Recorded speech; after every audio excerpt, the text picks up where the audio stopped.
America అధ్యక్షుడు Donald Trump వెనక్కి తగ్గడానికి కారణం ఒకటి, కర్గదీవుల్ని ధ్వంసం చేయాలన్నటువంటి అది భయపడిన ఆగింది. ఎందుకంటే కర్గదీవుని ధ్వంసం చేస్తే గల్ఫ్లో ఉన్నటువంటి ఆయిలే కాకుండా ప్రపంచవ్యాప్తంగా ఆయిల్ నిల్వలను నాశనం చేస్తామని పక్కన ఇరాన్ హెచ్చరించింది. అదే జరిగితే ప్రపంచం మొత్తం స్తంభించిపోతుంది.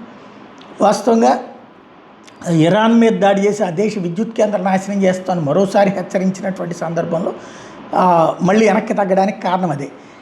ఐఆర్జీసీ బదులుగా వాళ్ళకి సంబంధించినటువంటి రివర్స్ బెదిరింపులు ఇప్పుడు ట్రంప్ చేసుకొస్తున్నాడు. కాకపోతే సౌదీ అరేబియాలో ఉన్నటువంటి యాన్బూ పైప్ లైన్, యునైటెడ్ అరబ్ ఎమిరేట్స్లో ఉన్నటువంటి పుజైరా ఆయిల్ సౌకర్యాల మీద దాడి చేసేందుకు సిద్ధపడుతున్నాడు. అట్లాగే హౌతీలు వెళ్ళేటప్పటికి బాబ్ ఎల్ మండబ్ జలసంధిని మూసేయచ్చు అన్నటువంటిది. దీనికి అమెరికా దగ్గర ఆల్టర్నేటివ్ లేదు. వీటికి ముందు ప్లాన్ చేసుకుని ఉంటే వాళ్ళ వ్యూహకర్తలతో బాగానే ఉంది. ఆల్టర్నేటివ్ లేకపోవడంతో ఇప్పుడు ఆగాడు అన్నటువంటిది స్పష్టంగా కనబడుతోంది.